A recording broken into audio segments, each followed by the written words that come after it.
5 berita terpopuler hari ini Rabu 4 Februari 2026 di Bloomberg Tech News Flash 5. Yang pertama, Polri ungkap modus goreng saham PT Mina Padi Asset Management.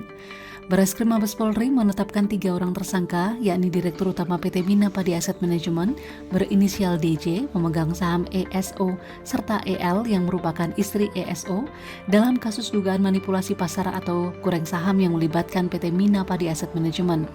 Penyidik juga memblokir 20 subrekening efek dan reksadana dengan total nilai mencapai 467 miliar rupiah per Desember 2025. Modus yang digunakan diduga dengan membeli saham afiliasi berharga murah melalui produk reksadana, lalu menjualnya kembali ke reksadana lain dengan harga yang lebih tinggi untuk meraup keuntungan.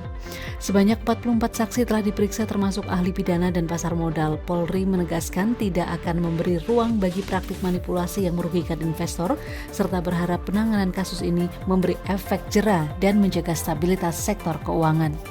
Kedua, bentuk pansel DKOJK Purbaya undang BI DKK kirim perwakilan.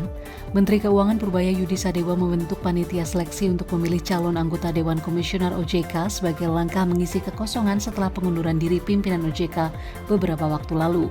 Nantinya pansel ini akan berisi 9 orang dari pemerintah, otoritas keuangan, dan masyarakat sesuai perundangan yang berlaku. Untuk itu, Purbaya telah mengirim surat kepada sejumlah pemangku kepentingan termasuk Bank Indonesia, LPS, serta unsur swasta untuk mengirimkan perwakilan dalam pansel.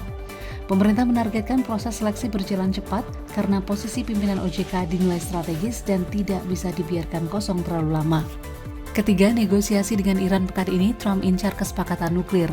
Presiden Amerika Serikat Donald Trump mengantisipasi dimulainya negosiasi nuklir baru dengan Iran dalam beberapa hari ke depan sebagai upaya diplomatik mencegah konflik terbuka. Iran juga dikabarkan telah memerintahkan pejabatnya memulai pembicaraan dalam kerangka isu nuklir.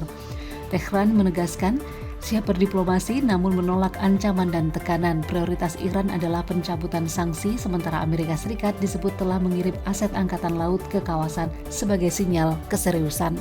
Ketegangan ini turut mempengaruhi pasar global dengan harga minyak Brent sempat turun sekitar 4% ke level $66 Amerika Serikat per barrel. Meski begitu, resiko konflik di Timur Tengah masih membuat harga minyak menguat sepanjang tahun ini. Keempat, tambang mangkrak minimal 2 tahun bisa diambil alih negara. Presiden Prabowo Subianto resmi menerbitkan Peraturan Pemerintah Nomor 48 Tahun 2025 yang memberi kewenangan negara mengambil alih kawasan dan tanah terlantar, termasuk konsensi tambang yang tidak dikembangkan. Dalam aturan tersebut, lahan dapat ditetapkan sebagai terlantar apabila tidak dimanfaatkan paling cepat 2 tahun sejak hak atau izin diterbitkan. Kebijakan ini juga menyasar sektor perkebunan, industri pariwisata, hingga perumahan. Penertiban akan dilakukan bertahap melalui evaluasi, peringatan, hingga penetapan resmi sebagai kawasan terlantar. Pemerintah berharap langkah ini mendorong optimalisasi pemanfaatan lahan serta mencegah praktik penelantaran izin usaha. Kelima, proyek gentengisasi Prabowo tersandung aturan KDM. Program gentengisasi yang digagas Presiden Prabowo Subianto menghadapi kendala pasokan bahan baku setelah operasi tambang galian C di Jawa Barat ditutup oleh Gubernur Deddy Mulyadi.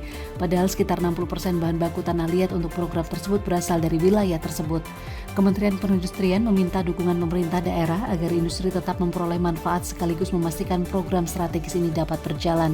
Gentengisasi diyakini berpotensi menumbuhkan industri keramik, menarik investasi baru serta membuka lapangan kerja di berbagai provinsi. Saat ini pemerintah masih berdiskusi mencari solusi terkait keberlanjutan pasokan bahan baku agar program prioritas tersebut dapat segera terrealisasi. Itu dia 5 berita terpopuler pilihan Bloomberg Tech News hari ini. Ikuti terus update selanjutnya di www.bloombergtechnews.com.